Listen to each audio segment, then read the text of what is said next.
테슬라, 지금 정말 둔화된 걸까요? 판매량 마이너스 14%, 주가는 5% 하락, 시장은 이미 결론을 내렸습니다. 그런데 이 해석, 핵심을 완전히 놓치고 있을 수도 있습니다. 숫자가 아니라 구조를 보세요. 이번 분기 테슬라의 생산 및 판매 데이터는 표면적으로는 실망스럽고 시장의 반응 또한 그 방향으로 기울 가능성이 높습니다. 대부분의 투자자들은 이렇게 결론 내릴 겁니다. 아, 이제 성장 끝났네. 그런데 저는 오히려 정반대의 질문을 드리고 싶습니다. 지금 우리가 보고 있는 건 정말 테슬라의 문제일까요? 아니면 보조금이 사라진 뒤 EV 산업 전체가 처음으로 맞고 있는 현실일까요? 숫자는 사실입니다. 그러나 해석은 틀릴 수 있습니다. 테슬라는 2026년 1분기 40만 8천 대를 생산했고 35만 8천 대를 판매했습니다. 전년 대비 각각 12.6%, 6.3% 성장했습니다. 겉으로 보면 괜찮아 보입니다. 하지만 이 숫자는 착시가 있습니다. 왜냐하면 2025년 1분기는 정상적인 기준점이 아니기 때문입니다. 이 시기는 정치적 논란, 브랜드 공격, 매장 테러 등으로 수요 자체가 왜곡되었던 시기였습니다. 따라서 보다 합리적인 비교는 2024년 1분기와 해야 합니다. 2024년 1분기 대비 생산은 6% 감소, 판매는 7% 감소. 그리고 직전 분기 대비로는 판매가 14% 감소했습니다. 이게 현실입니다. 그러나 이것은 테슬라의 문제가 아닙니다. 반드시 이해해야 할 점은 이번 하락이 테슬라만의 현상이 아니라는 것입니다.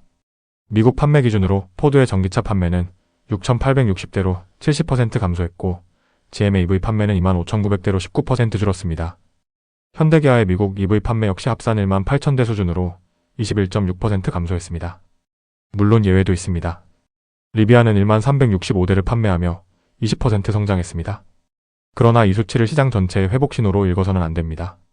리비안 R1T와 R1S는 판매 가격 8만 달러 미만 요건을 충족한 일부 트림만 제한적으로 3,750달러 수준의 연방 크레딧 대상이었고 그마저도 배터리 소재 규제 강화 이후 대상에서 제외됐습니다.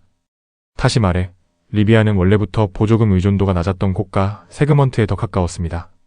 참고로 리비안은 올해 6만 2천대에서 6만 7천대 판매 가이던스를 유지하고 있으며 R2 출시를 앞두고 있습니다.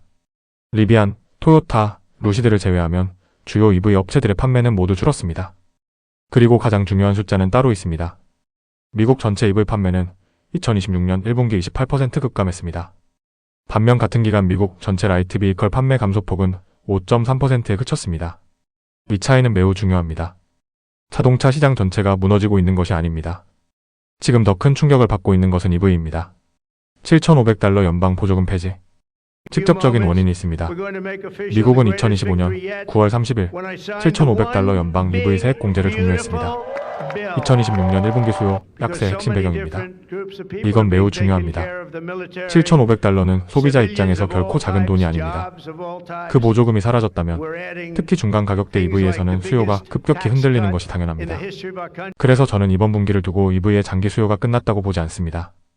보조금이 사라지자 EV의 진짜 가격이 시장에 드러난 겁니다. 즉 이번 분기의 핵심은 이것입니다.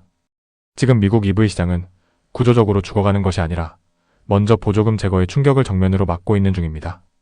그럼에도 테슬라는 무엇을 보여주었는가? 바로 이 지점에서 테슬라를 다시 봐야 합니다.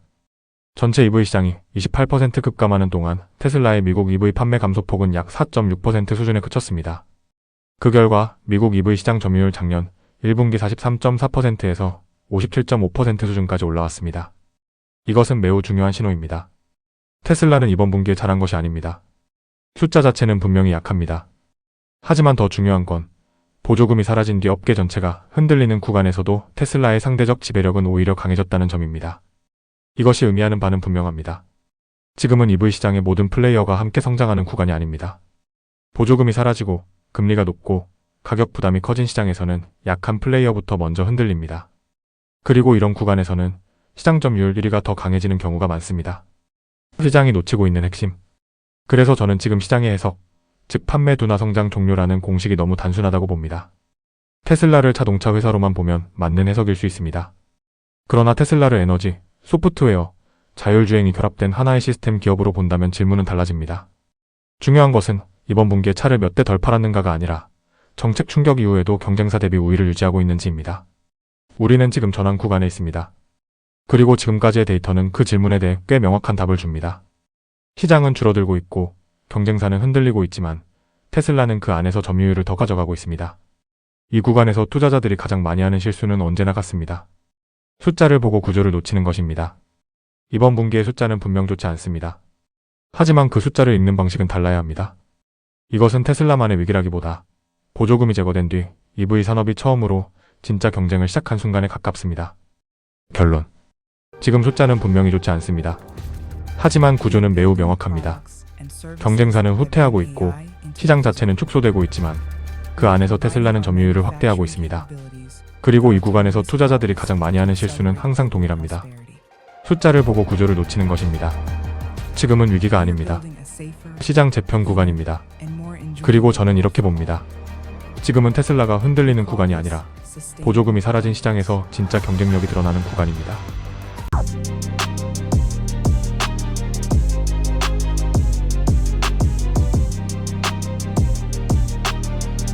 감사합니다. 2026년 4월 3일 김태성 올림.